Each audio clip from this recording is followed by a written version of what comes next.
Welcome back to the Metal Exchange. Justin and Chris back again, episode 222, as we go back 30 years to celebrate Savatage's 8th studio album, Handful of Rain. But before we talk all things Savatage, aka the John Oliva solo project, how are you, my friend? Doing well. This is a very near and dear album for me, so I'm kind of surprised it's taken us this long to get to it, but being that it's the 20th or 30th anniversary, I should say, of the album's release, the timing, I think, couldn't have been better. So we moved up our annual Savatage discussion from December to August. So surprise, but for good reason. Yeah, definitely so, and certainly timely. I look forward to talking all things about it. This was a formative album in many ways for the both of us, so this is going to be a good one. But lots to talk about up front. Opeth back with some growls. This came out of absolutely left field for me. I was not expecting this, but all of a sudden, Opeth announced their new album coming out, The Last Will and Testament, and out comes a track from this thing with growls. And I don't think people were necessarily expecting that, because that had been gone in recent years as they've gone kind of full-on 70s prog rock and moved away from some of the metal stuff that they had been doing, just some years back. I'm going to take a minority opinion and say that I really didn't care for the track all that much. I love that the growls are back. I just thought that they were kind of inserted in many ways into the new sound of the band. And for me, if you're going to do the 70s prog rock thing, that's fine. But you don't need the growls then. And I thought that the production was a little bit flat. And I acknowledge it was a radio edit, so it's not necessarily the way that it's going to sound on the album per se. But I just thought the whole thing left a little something to be desired. It seemed like a lot of people were going absolutely bonkers over this track. And I listened to it once, and then I put on Blackwater Park, and I'm like, you can't even put the two in the same sentence together because they were just so different from one another. Now, that being said, I'm very curious about the rest of the album because obviously there's a ton of potential here. But this particular radio edit just didn't do anything for me. But it seems like I'm in the minority. It doesn't mean I'm right, just my opinion.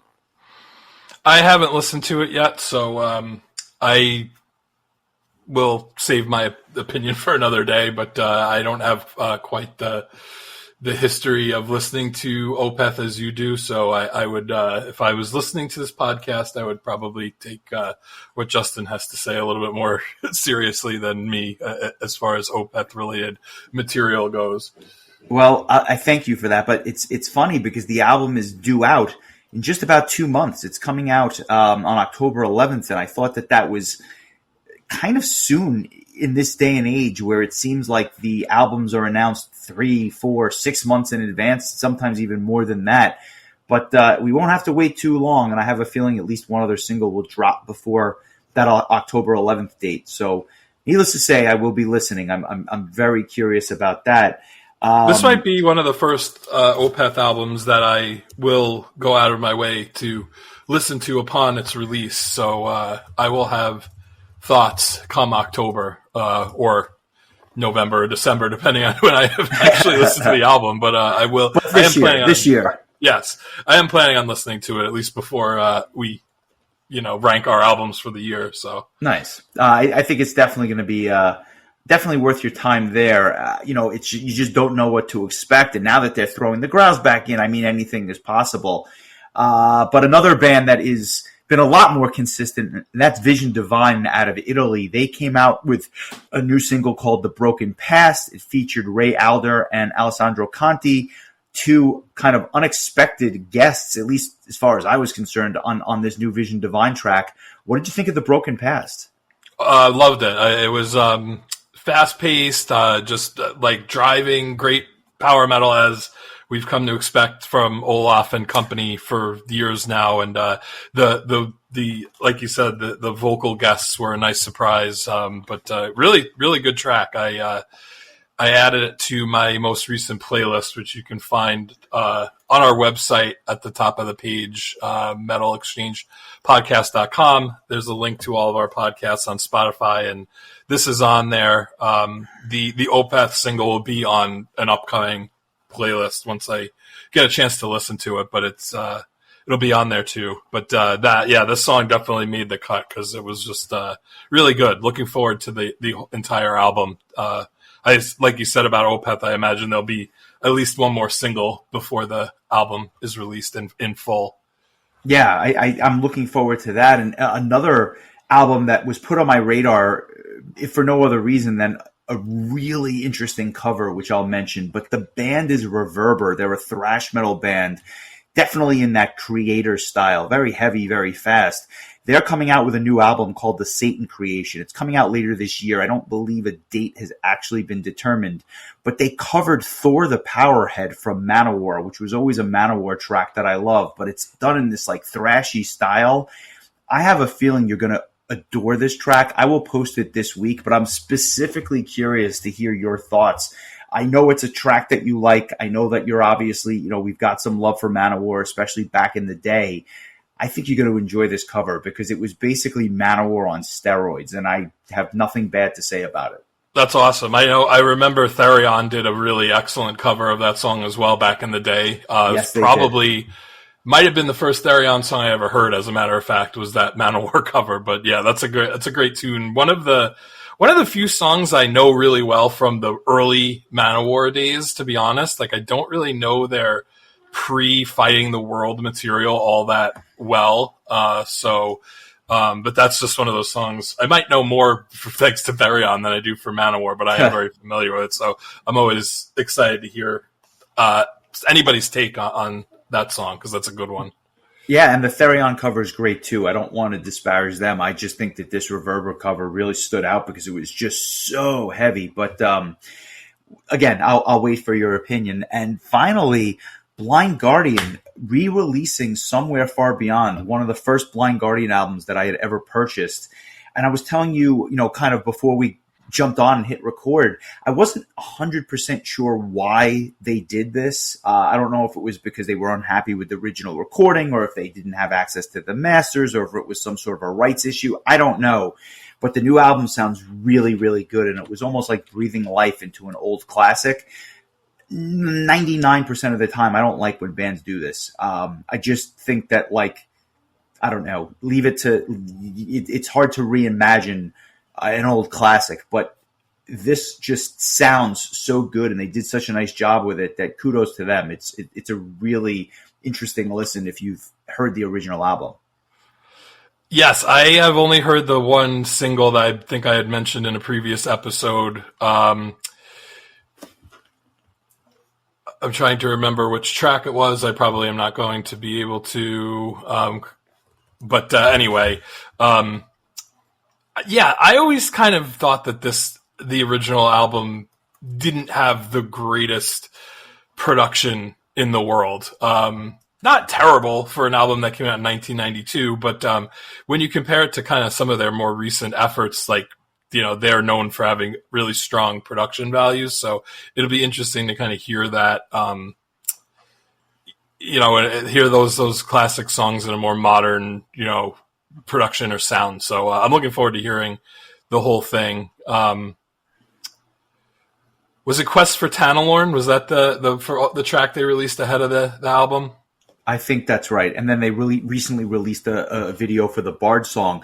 I found a quote. I don't know if it's exactly accurate, but Hansi had this to say. He said, "The original idea wasn't to do a re-recording. We were rehearsing for the anniversary gigs. Corona hit, and it couldn't be certain that these shows would take place. We still wanted to celebrate the anniversary of the album, and if we couldn't include a live version, we thought at the very least that we would record the rehearsals. They weren't totally sold on those rough versions, so they tried to kind of recapture what we did in 1992, but compensate youth with skillful experience, though in a hungry way." And there's some minor changes throughout and whatnot, and they do some other renditions to some of these songs, but it really does in many ways kind of capture the spirit of the original, but with the benefit of modern production. And Hansi sounds just as good as he did 30 plus years ago. Yeah, there seems to be, you can get the entire live performance of Somewhere Far Beyond as a individual album, or you can get the revisited version with the there's a 2 CD version that also comes with a Blu-ray, which That's would cool. be pretty cool, I think, to check out. So kind of cool. It feels like it kind of came out of nowhere, but I definitely look forward to seeing this, and I'll have to do a little digging on the Blu-ray, see if that's worth picking up, because you know me and Blu-rays. I certainly do, and I hope you get it, because I'd like to watch it myself. But anything that caught your ear this week before we jump into some Savatage? Yeah, a couple of things I wanted to mention. There was something I wanted to mention last week, and I blanked on it, but Love Bites released a new single called Unchained, which is going to be on their upcoming Love Bites EP2. Their very first release, not counting demos or whatever, but was the Love Bites EP. I think it came out prior to any of their full-length albums, so this is kind of a throwback to that. But this new track, Unchained, is just a killer tune. Cool, like awesome synths, awesome guitars. I love this band. I'm so excited to see them in Atlanta. I would not be sad if they played this song, so definitely wanted to mention that. And a song that I found out about today, the band Dragony, they are from Austria, and they have a kind of a symphonic power metal, melodic power metal kind of vibe. I was brought to my attention that they have a album coming out in October called Hic Sunt Dracones, which I did a little research and found out it's Latin for "Here be dragons," to put it succinctly. And the name of the song is "Beyond the Rainbow Bridge," and it's a really upbeat, fun power metal tune. So for those who like Dragony or dragons or Latin, this is for you. Good stuff. I recommend. Shout out to all the Chaminade graduates that particularly like the Latin. Yes, which I was not one of them, but yes, I highly recommend those two tracks from Love Bites and Dragony. Just nice to see that the power metal is still being kept alive by bands from all over the world, Japan, Austria, like, you know, wherever. Latin, where's Latin? Which country is that? Somewhere in Europe, right? Yeah. So yeah, that's it for me. Nice. Let's talk some Savatage. It's been a spell, but I feel like we could do this every week if we wanted to.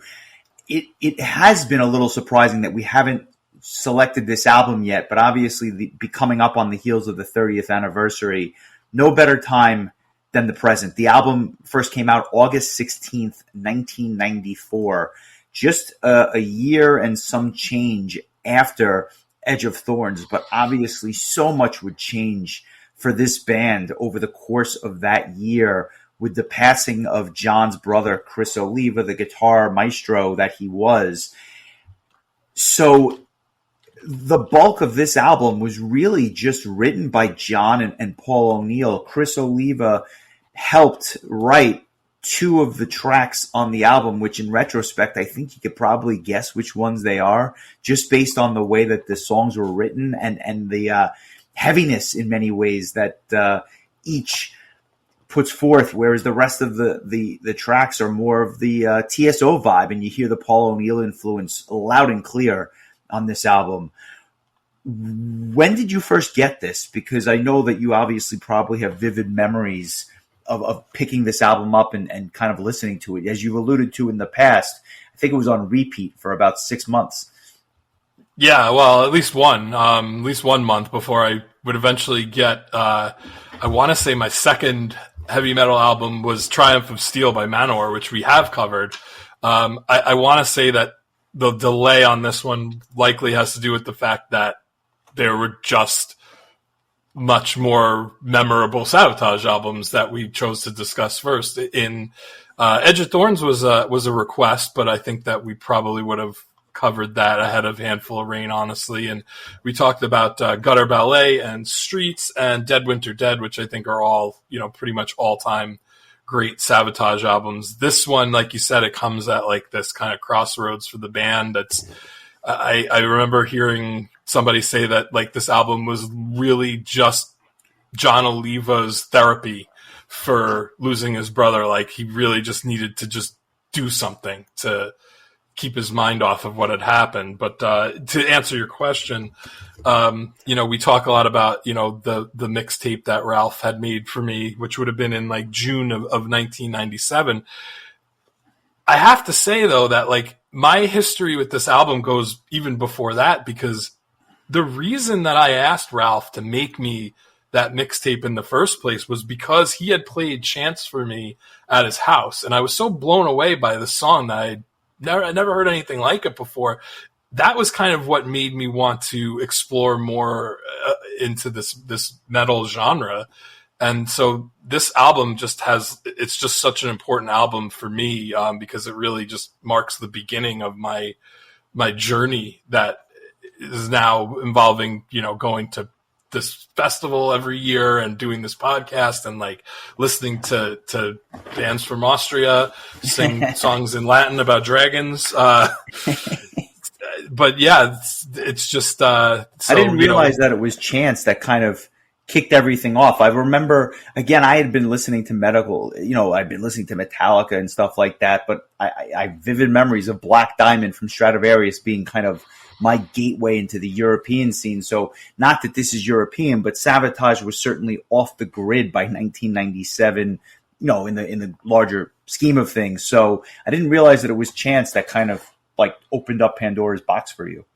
Yeah, it's when that tape really is Savatage was like my first love, and Halloween was probably number 2.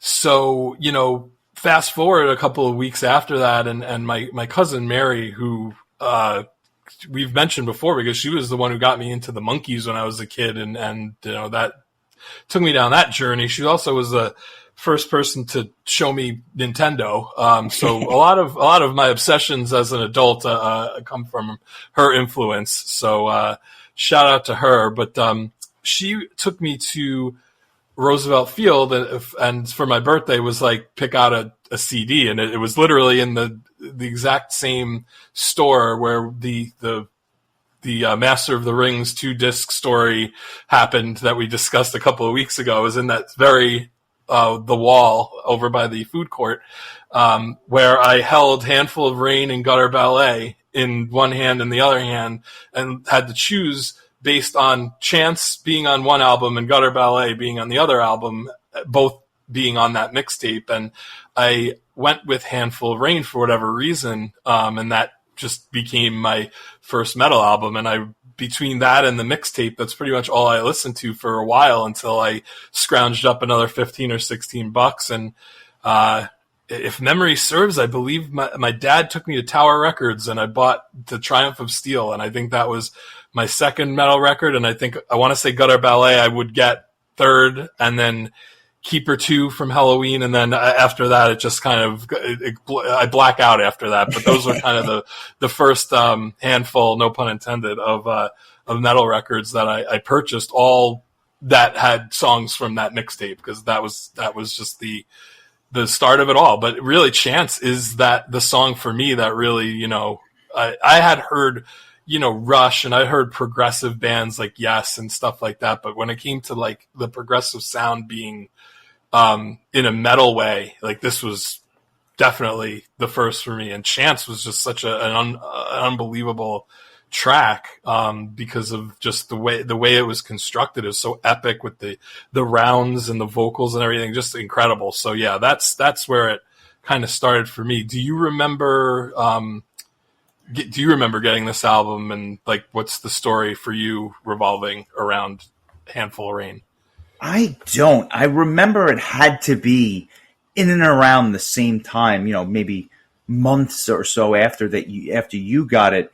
But I draw a blank when it comes to the order. Like in my mind, Handful of Rain, Dead Winter Dead, Gutter Ballet, and possibly Streets all throw them in a hat. I just don't remember the order. And then after that, it would be The Wake of Magellan. Like that I, because that I was kind of getting right as it came out, at least here in the States. It had been out for a while overseas, but importing things was just not in the cards when I was, 15. But like well, except for Metal Jukebox, but that's a conversation for another day and $60 later. But it's interesting to me that like, is even though I don't have like the most vivid memories of when I got the album, I do remember the songs on this being so leaving such an impression on me that it's an album that's kind of to this day I think I have a greater affection for because of the nostalgia as opposed to maybe how good the album is. And I say that because about half the songs on this album are 10 out of 10 all-time classics, wouldn't trade them for the world. But there's about 3 or 4 songs on here that are good, and I wouldn't say they're great. And I think that as I listened with the benefit of hindsight, I realized that as great as half of this album is, the rest of it is just good. And again, good for Savatage is a little underwhelming just because they've got so many phenomenal songs, like, so almost a victim of their own success. But they're good songs. There's no bad songs per se, but it's just not stellar song after stellar song, if that makes sense.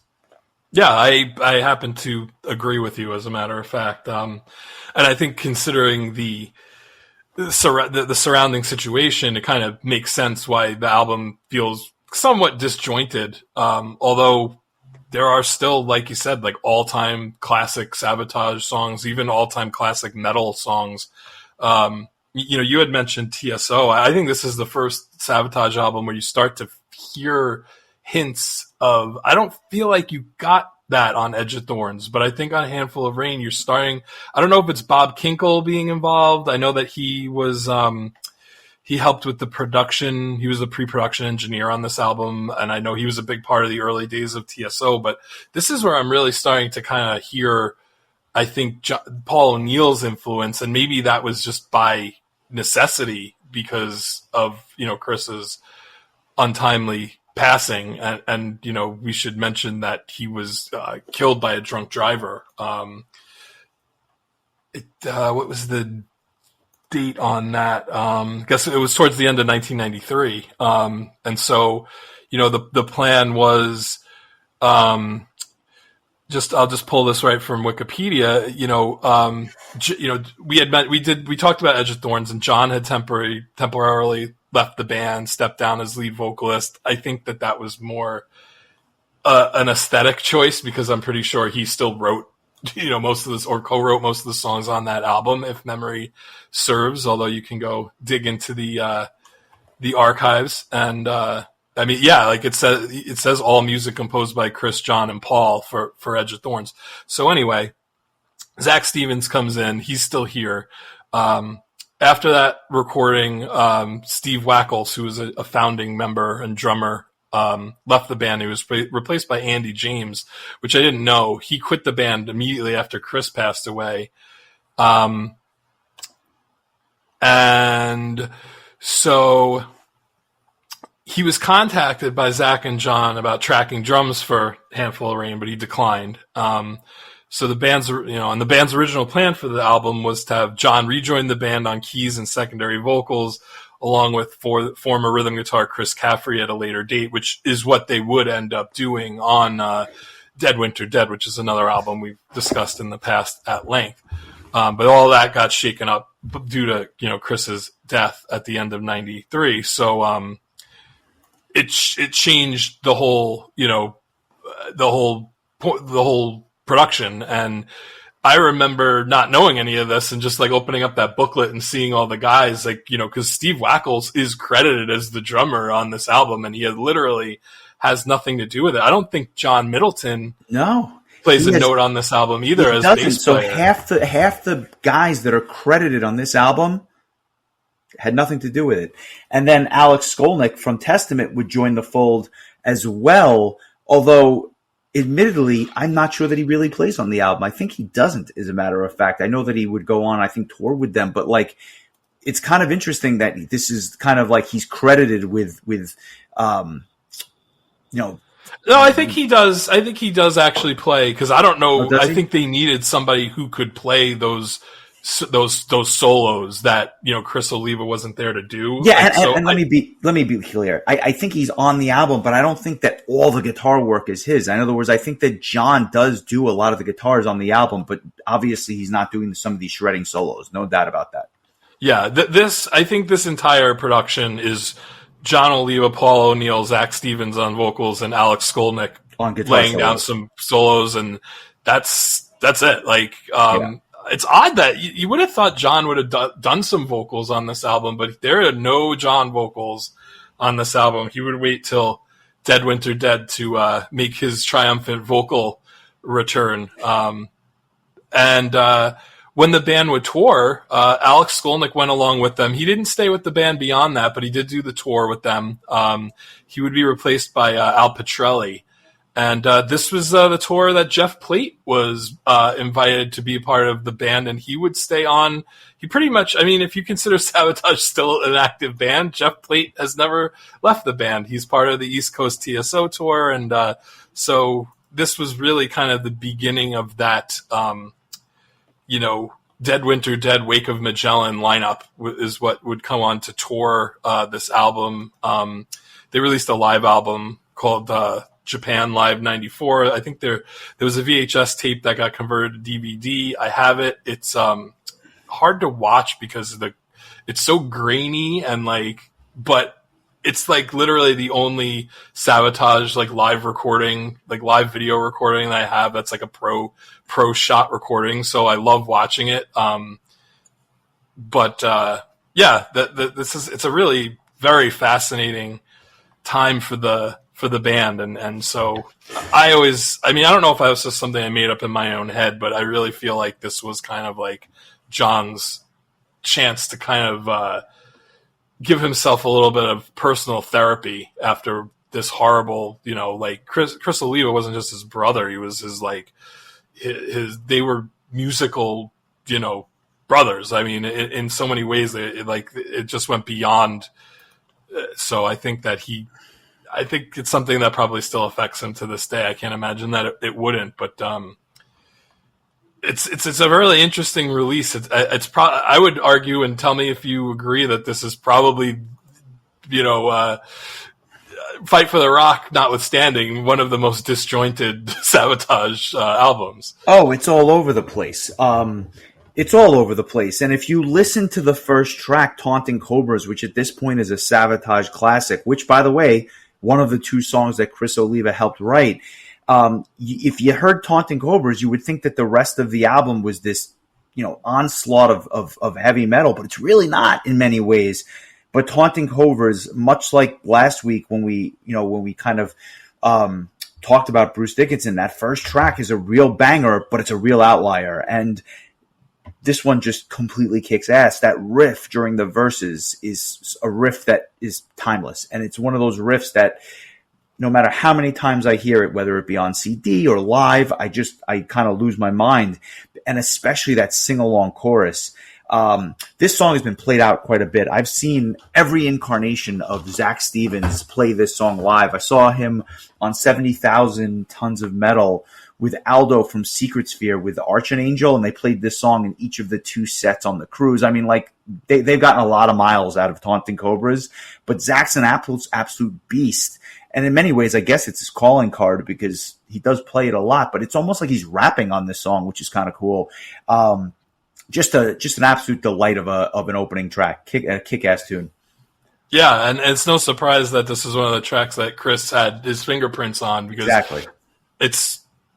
There's two songs that I'll just say the two thrashiest songs on the album have Chris Oliva's credits to them. But yeah, this is not really it's not really a preview of what's to come, is it, on this album? It's an outlier in a lot of ways. It's a really great way to kick things off because it's just so raw and high energy. And it must have felt good for John to record this because it probably was it just feels like a really angsty track. And I really like this tune. I think that it's, I probably fell out of love with it for a time, and then just like as time went on, it just, because like I said, I played the ever loving shit out of this album to the point where I stopped listening to it for a long time just because I killed it. Like I absolutely killed it. I mean, I would imagine anybody's first album of any sort of import for them, they probably played the hell out of it, or even if it was just a single or whatever. But yeah, this whole album, just start to finish, it's not a particularly long album either, so it was easy to just like blow through.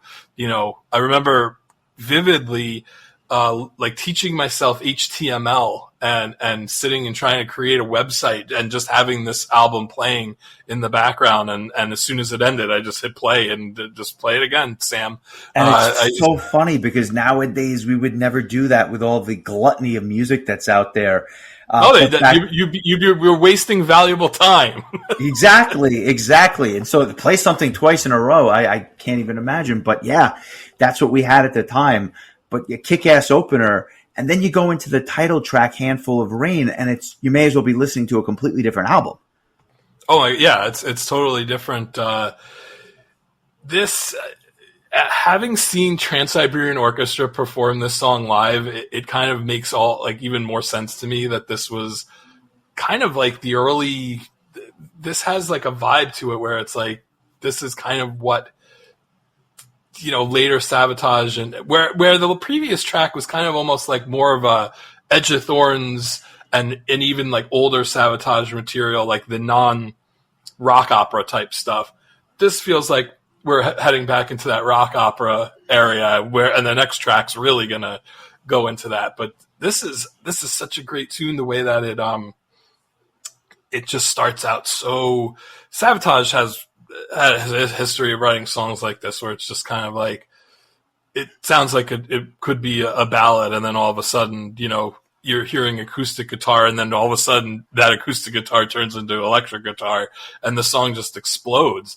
And it has that just, how memorable is that line, wash your women in your whiskey? And it just, like, the song just kicks off. It's just such a memorable, killer song. The title track, just an outstanding tune. They made a music video for it that Steve Wackles is in for some reason.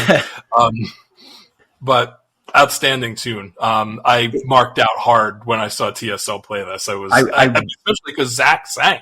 That's what really stood over the edge. I could have seen that, and I didn't. But I'm so, you stole my thunder. We don't often talk about lyrics on the podcast, but you literally took the line that I was going to use because I always thought it was so powerful. Wash your women in your whiskey when your future's in the past and you're staring up at heaven from the bottom of a glass. Like, there was something that was just so poignant about that and how the song just took off from there. I absolutely love those lyrics. And what's interesting to me is that once you're off to the races, it never slows down. It really is like a runaway train in many ways.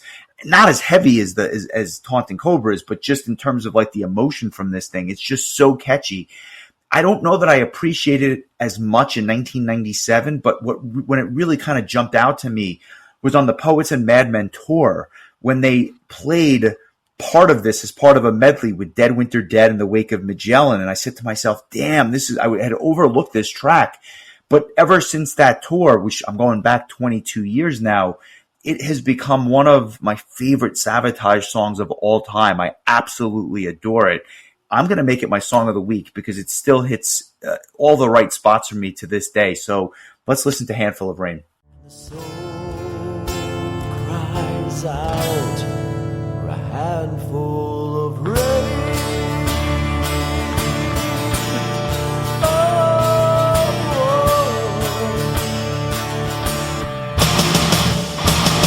Wash your women in your whiskey when your future's in the past, and you're staring up at heaven from the bottom of a glass, and you need some insulation from the years you've had it lost, and you feel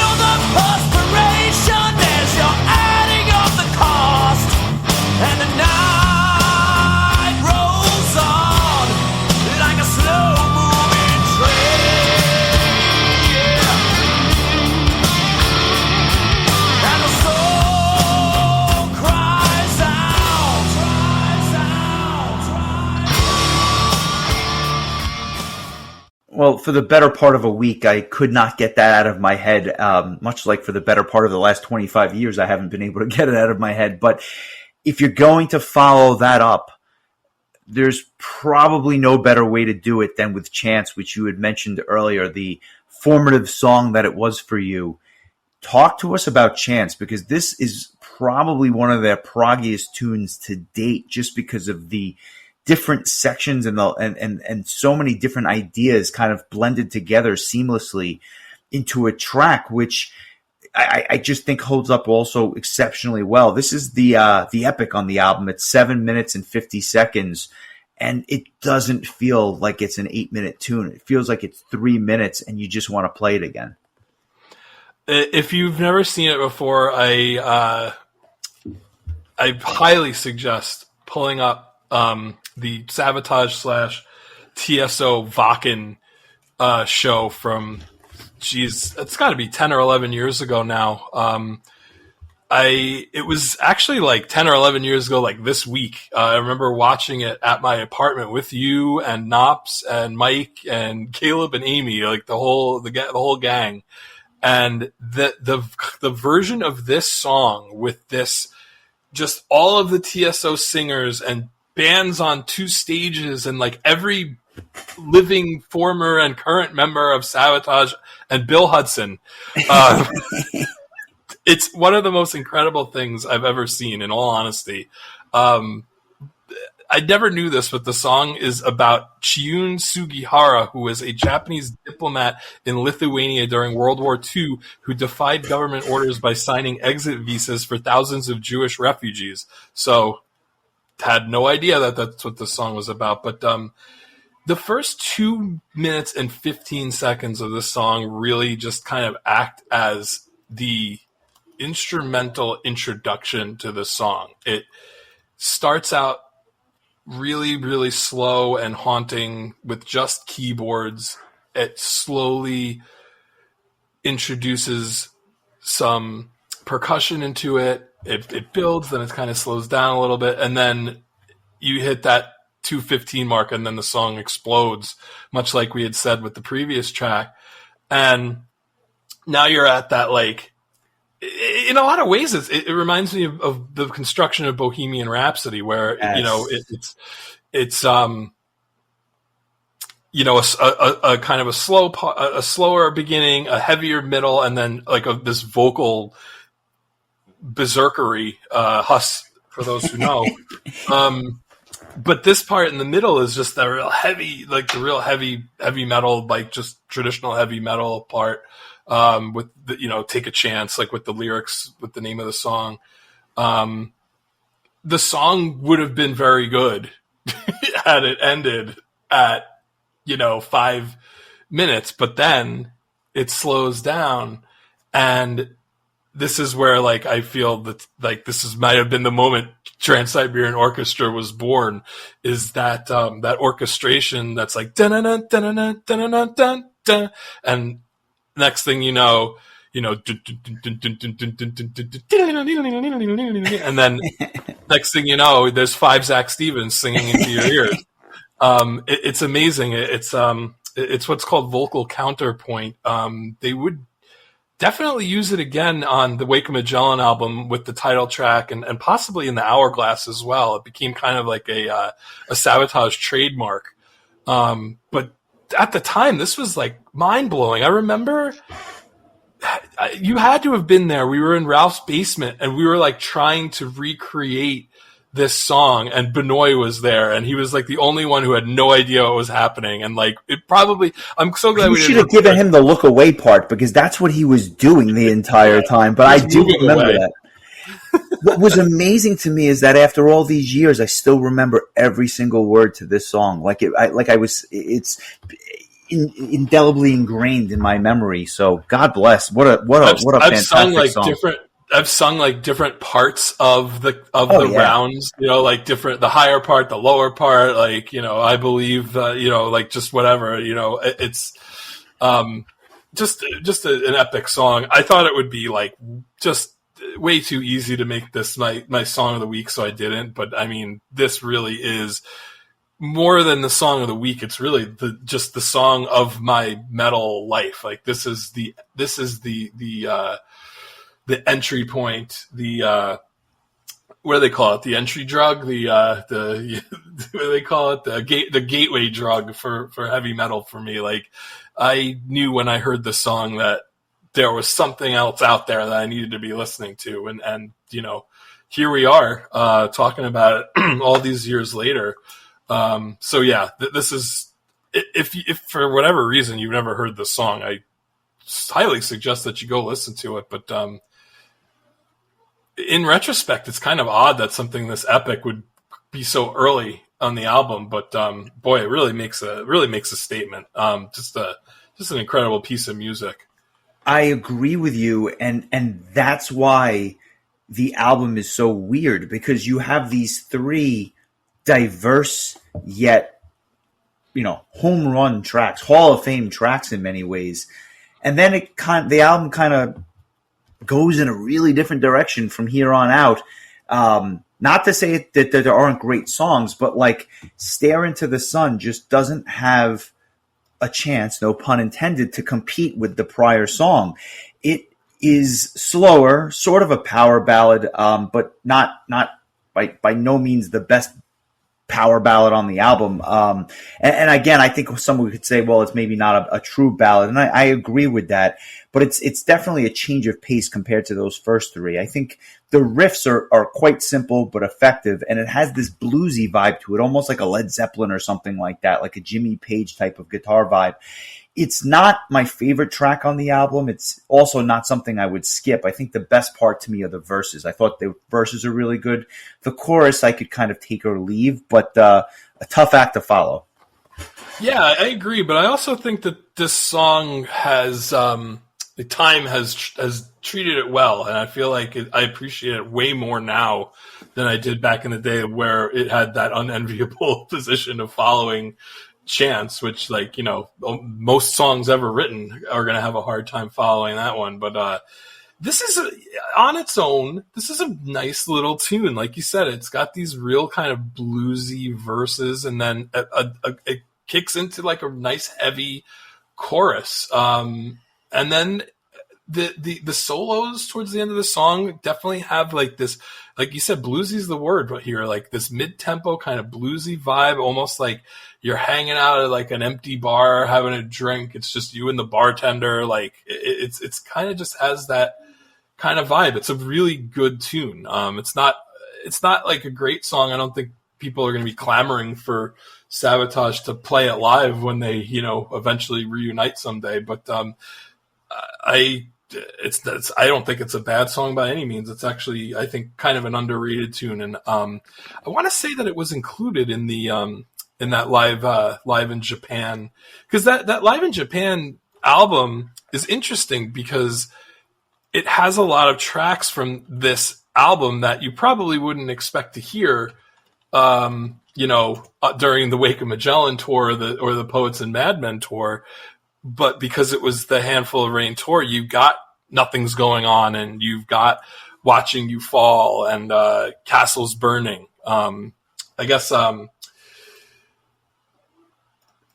Stare Into the Sun's not on the no, live, but you are right. Castles Burning is, which is the next track. But yeah, this is about the only time that they were playing some of these deeper cuts from this album, because after this tour, these songs would kind of fade away, at least in a live setting. I had mentioned to you offline much earlier in the week that there were parts of this album, or one or two parts in particular, that just absolutely was... Oh, and I'm sorry, I want to interrupt. Go ahead.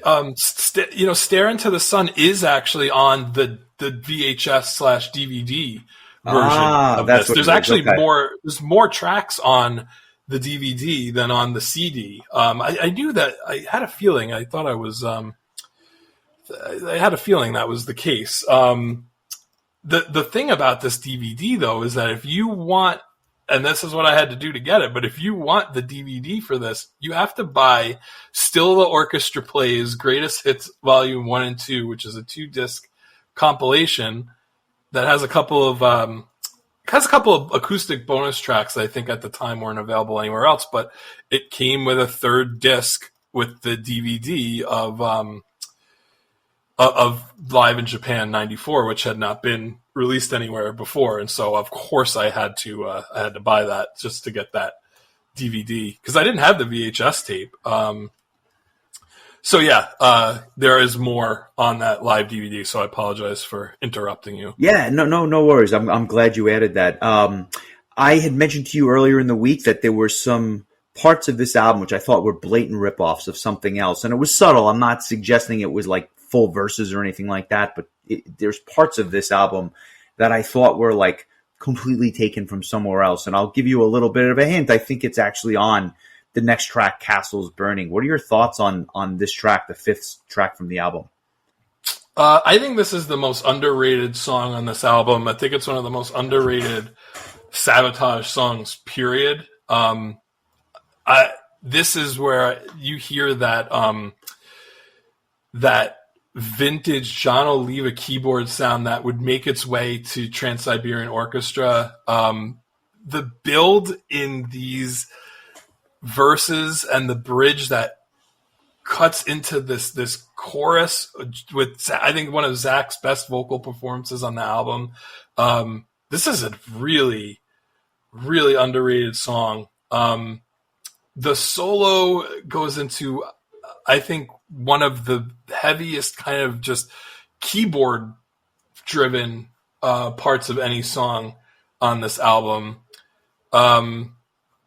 It ends really strong. I love the solo where it picks up, the solo right before the vocals pick up again with about 35 seconds left in the track. And then it just slows down and ends really softly. Incredible track. It's definitely going to be my song of the week. I just absolutely love this song. And I think that this was probably, because it fell somewhere in between Chance and Alone You Breathe, it kind of got washed aside when I was younger. And now as I'm older and whenever I listen to this album and this song comes on, I'm like, damn, like this song is a beast. And, I was thinking that, we did an episode, a bonus episode on Patreon where we were constructing our, dream Savatage live set list. And if memory serves, I'm pretty sure I included this on that. And I stand by that. Like, I would really like to hear this song live. I think it's just such a really underappreciated tune. So that's my, my gush. Let's give it a listen. And I'm very curious to hear, what you thought was ripped off here, and your general thoughts on this song. But here's Castles Burning, a real underrated ripper from Savatage.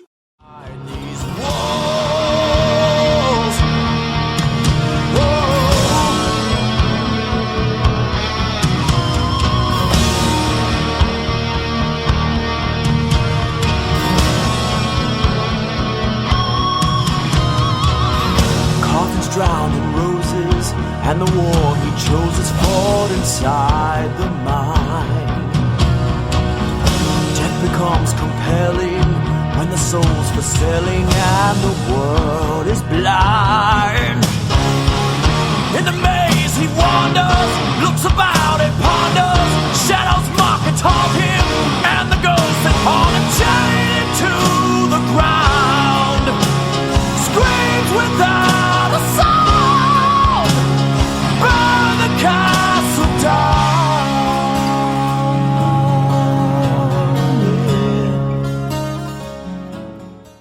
I'm glad you chose this. I agree with you wholeheartedly. I think it is one of the most underrated Savatage songs there is. And on this album, with all the big heavy hitters that are kind of well known to Savatage fans, this is the track that kind of got buried underneath that people don't really talk about, but they should. I think the keyboards are absolutely critical to this, and it's probably the best song that nobody talks about on the album. What I was referring to in terms of the ripping something off is that acoustic section, which is basically stolen from Angra's Time. Listen to it and you'll never unhear it. Yeah, that's That's fair. Listen, I mean, it's only like 2 or 3 notes, but like the reality is, I'm like, I know this, and being such a big fan of Angra's first album, when you listen to Time, it's basically the start of the acoustic passages that outline that song. I promise you, you will never listen to this song the same way again. So I'm sorry that I ruined it for you, but that's what we do. Yeah, no, I'm listening to it right now. I totally hear it. I wonder if John had any knowledge of that album. It had come out, I think, the year prior to this. Correct. So, I who knows? But anyway, great tune, and it gives way to this short interlude track called Visions. It's kind of an intro in many ways, and this also has a very TSO vibe to it. To me, it's like may as well have been on Beethoven's Last Night. Like it could have easily been on that album. Just a cool title track, and obviously a very different vibe from the Visions that would come out by Stradivarius just a few years later. Any thoughts on this? I feel like this is one of those famous ditties that like people are just, they've heard and whatnot, and they just kind of, it's a very memorable intro track. It to me, it feels like it's a reprise from something from Chance, like during the part leading up to the rounds. It's very similar to that, so I'm wondering if there's a connection there. But this is definitely it's definitely got kind of a we're gonna be TSO someday kind of vibe to it. Weirdly placed, kind of like it's, I guess, kind of like a breather towards the middle of the album. But I always thought it was weird that they named it Visions, because they have a song called Visions on The Dungeons Are Calling, which is a completely different tune. I can assure you it's not even remotely similar. So it's interesting that they decided to name the song the same name as the song that they had already written. So you don't normally see that, but this one, obviously, like you said, very, very different. And then you get into Watching You Fall, which I don't know. I probably one of the 2 worst, quote unquote, tracks on the album for me. It starts off very mellow, and it's almost like a vocal solo at a jazz club. Like Jack Stevens is kind of just in front of the room, open mic, and kind of doing his thing. And once the band gets going, it's kind of a mid-paced banger of a song with a chorus that in many ways kind of depressing, not really the most uplifting of songs. I think the verses are also very morose. The bridge, though, is kind of the highlight for me. Very passionate vocal delivery, but all in all, a good song, but I wouldn't say it's a great song. Yeah, I probably like it a little bit more. I think it's constructed kind of similarly to Stare into the Sun, where it's kind of like unassuming at first, but it actually does have some kind of heaviness to it, especially in those choruses. I think that after the I think the second chorus, where there's just that like you said, that vocal bridge where John or Zach is just destroying, like just amazing. That's one of my favorite parts on the whole album, actually, is that little stretch before the guitar solos on this track. So it's kind of a vibe that really reminds me of this album in particular, because it's really this kind of battle between soft and heavy that, like I said, they do on Stare into the Sun as well. But this is another song too that I think I appreciated more as I've gotten older with time than probably I did as a kid. Yeah, well, I'm glad you like it. Like I said, I don't dislike it. It's just, it's up against some stiff competition in many ways.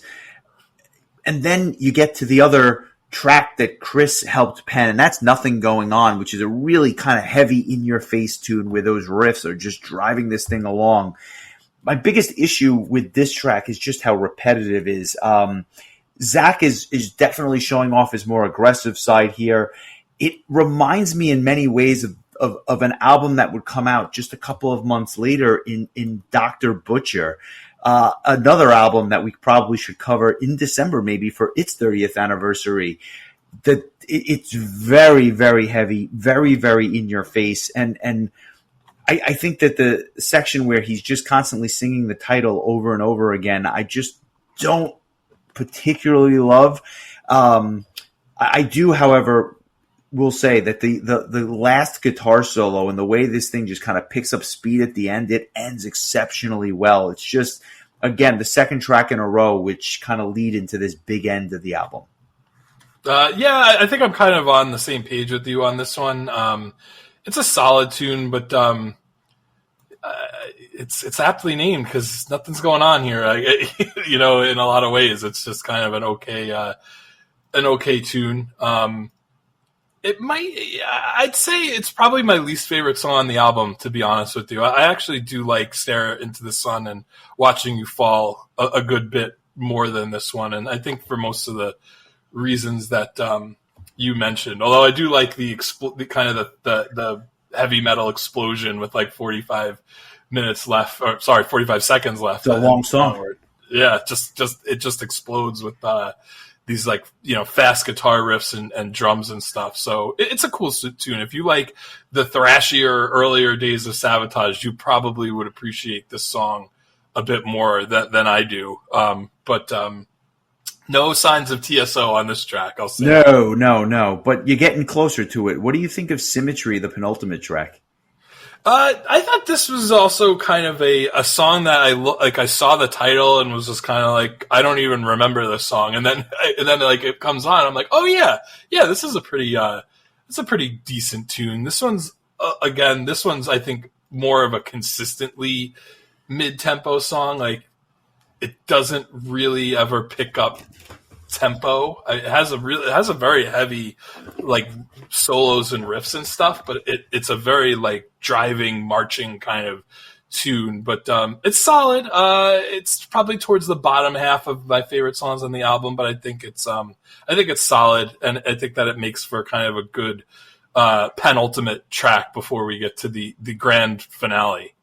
I think that Symmetry is kind of a mixed bag. I don't love the chorus. I think it's kind of repetitive, but the rest of the song I actually rather enjoy. And I thought it was cool how they actually referenced Poets and Madmen in the track, which is something that was kind of a precursor of what's to come, less than a decade later.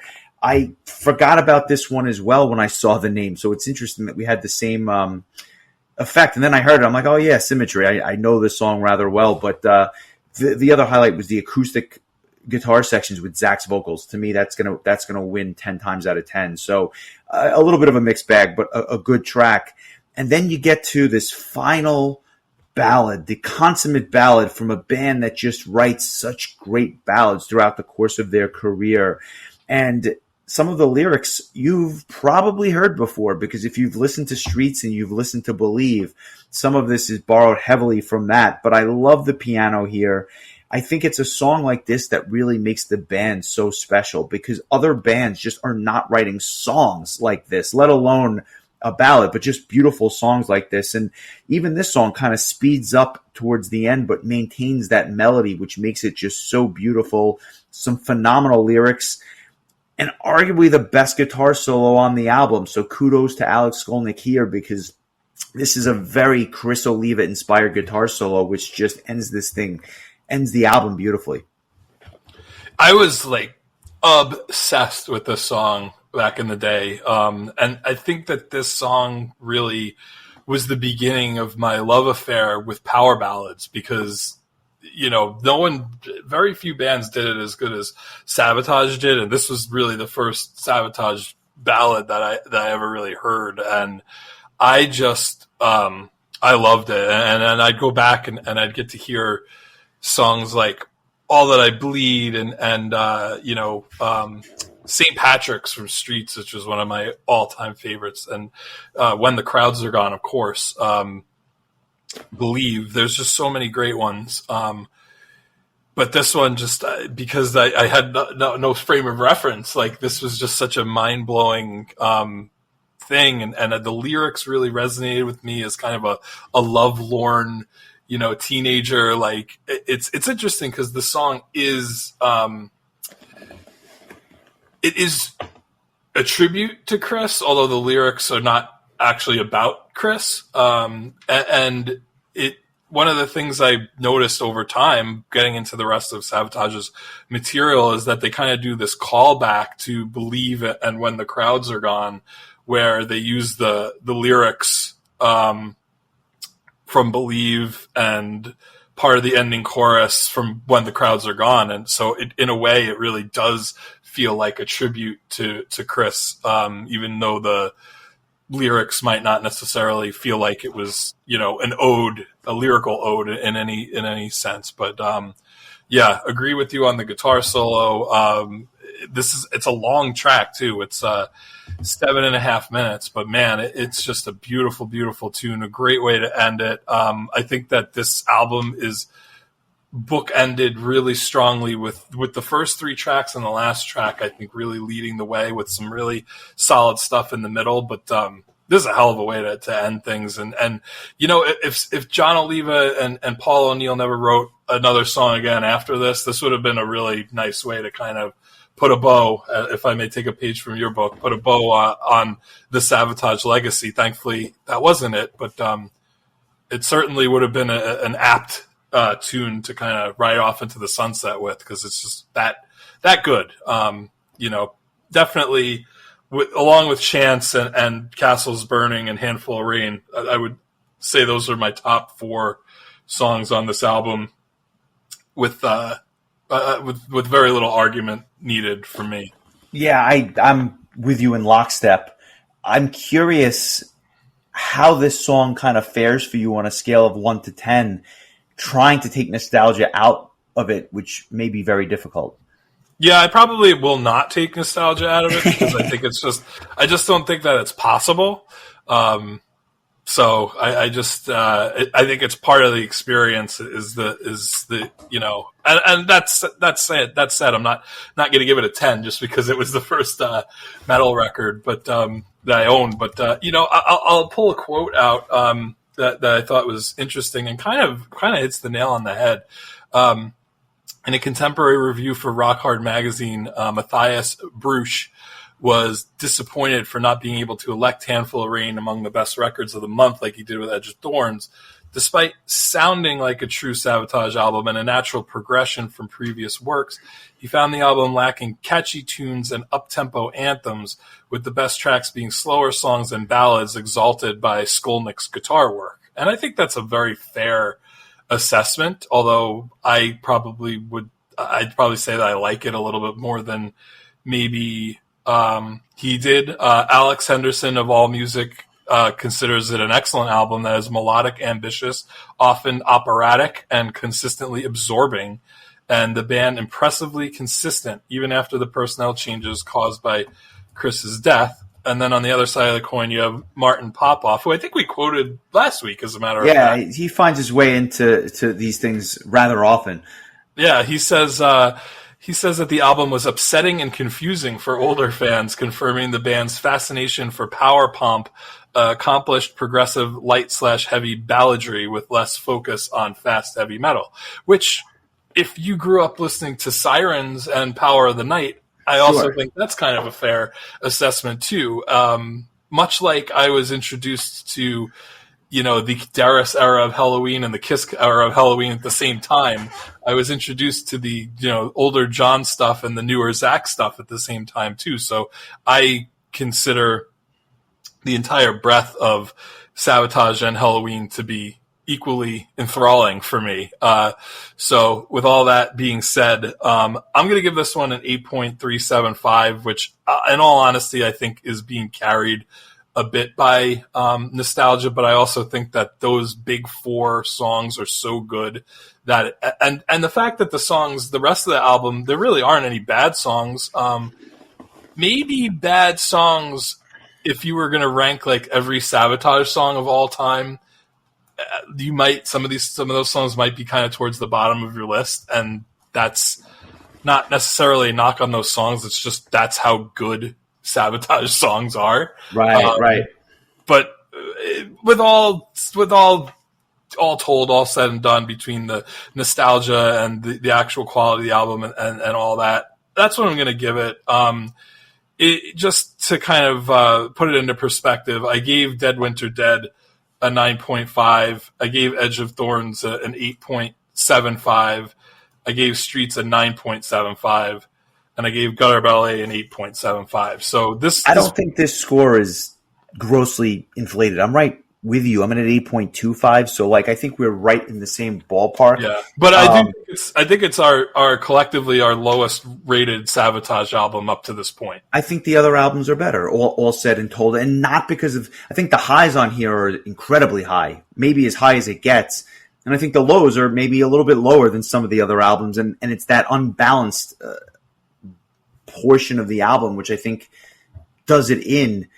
As far as doing in an 8.25, which is still an incredible score and better than 90% of the stuff that I rate each time we do this. But I'm glad you chose it, and I almost am curious to kind of do that Dr. Butcher album almost as a companion piece to this, because they came out so close in time to one another that it's kind of an interesting journey down John Oliva's kind of psyche, at least during this, which had to be the most difficult time in his life.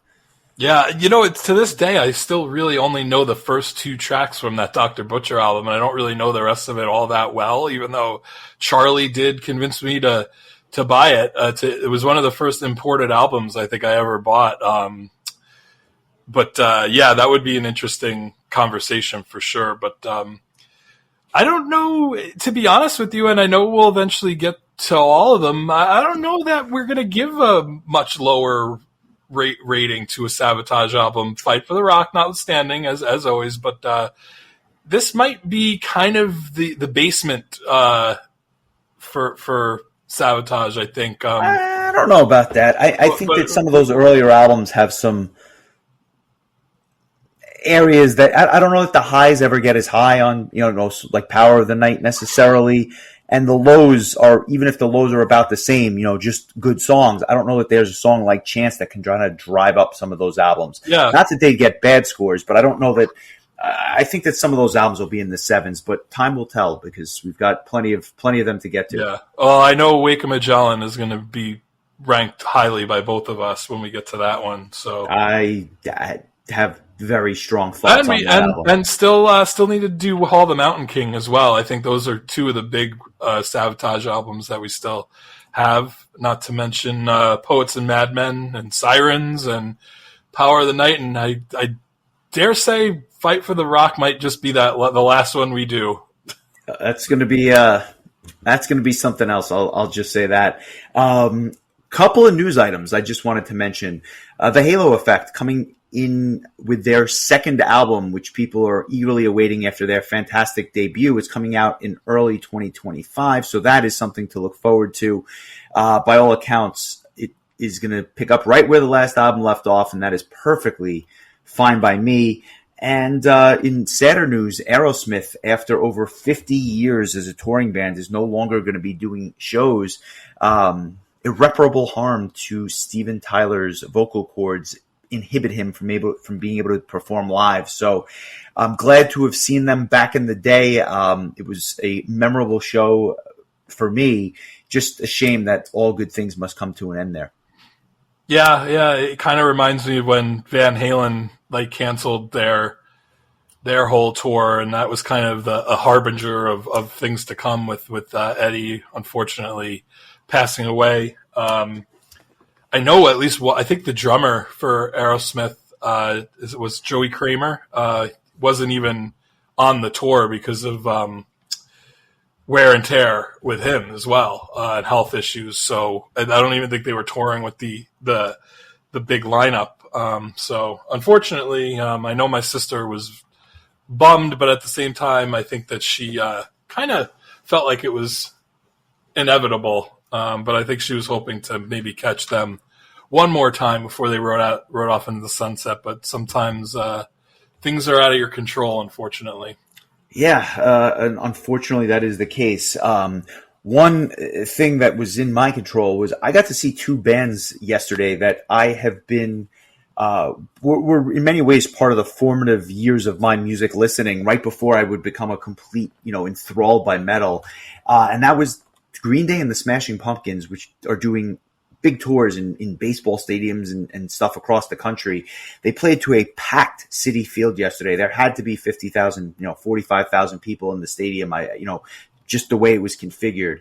What a fantastic show. I felt like I was 15, not 15. I felt like I was 12 again, to be honest with you.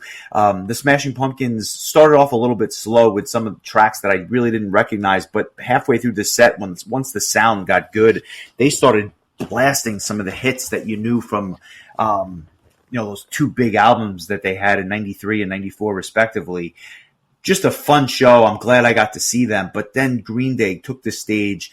They played Dookie, which we've covered in the archives. They played American Idiot, which might be their best album, top to bottom, at least for me, in terms of songwriting and just the step forward that they took at a time when they sorely needed to hit a home run. They wound up hitting a grand slam in many ways. Just a really, really good show, and the crowd was into it. And much like the Foo Fighters a couple of weeks ago, this stuff just sounds heavier live than it does on the album, which makes for a really good experience. I heard that Billy Corgan brought wrestlers out during Smashing Pumpkins' performance. That is correct. I didn't know what was happening, but as it was happening, it was ridiculous. But somebody gave an RKO to this. I mean, I've never seen anything like it. It was distracting, but at the same time, it wasn't during Bullet with Butterfly Wings, so people were actually paying attention to the wrestling. But here's to him for getting NWA over in front of 50,000 people. Yeah, that's no one's done that since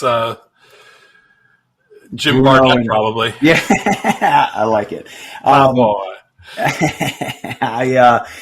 I have been sitting on an album for a while, and I want to do it next week. A, because it's the 20th anniversary. This particular album came out August 23rd of 2004. B, because we did another album by this band, and it still to this day was one of the biggest pleasant surprises that I've had on the podcast. We had covered Mercenaries, The Hours That Remain, and your score for that album was an 8.375, which is just a really high score for an album that was brand new to you.